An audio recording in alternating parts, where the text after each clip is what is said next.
Ladies and gentlemen, les Saison 2. Teny hoe tsy ora fiomanany itsony zao fa ora fiamenany. Amzao rizao ny papakatranoavy efa vonona sady zay tsenazy nao toy ny mpangalatra koany fiaviny za efa zanaka ka tsy hoariny arenao mba hona fiavotapitra antona netoneka zavapona fiafotongo lay fotoana ny natao iarihary ho tsara ilenahary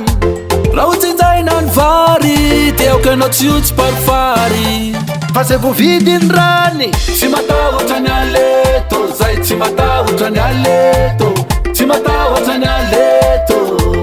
efa vonona ny aty tsy matahotra ny aleto zay tsy matahotra ny aleto tsy matahotra ny aleto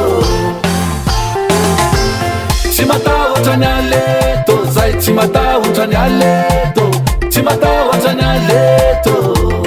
na izao de izao tsy matahotra ny aleto zay tsy matahotra ny aleto tsy matahotra ny aleto.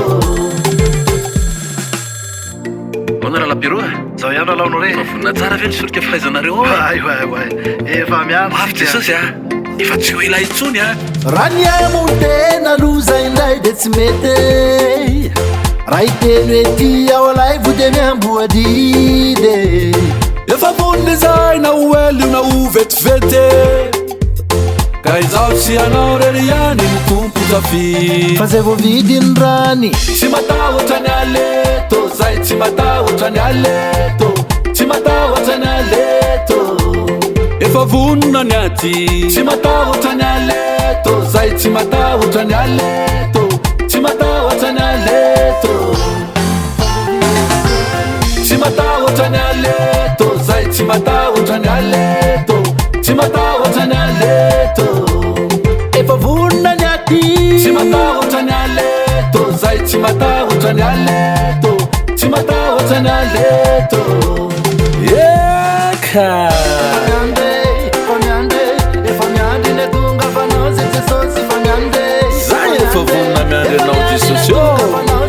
na uela na uenge na ngasana ifona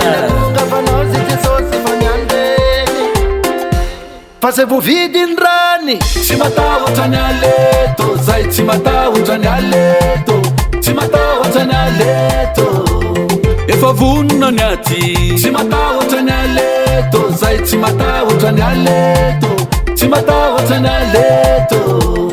fa voavidiny rany tsy matahotra ny aleto zay tsy matahotra ny aleto tsy matahotra ny aleto na izao de izao tsy matahotra ny aleto zay tsy matahotra ny aleto tsy matahotra ny aleto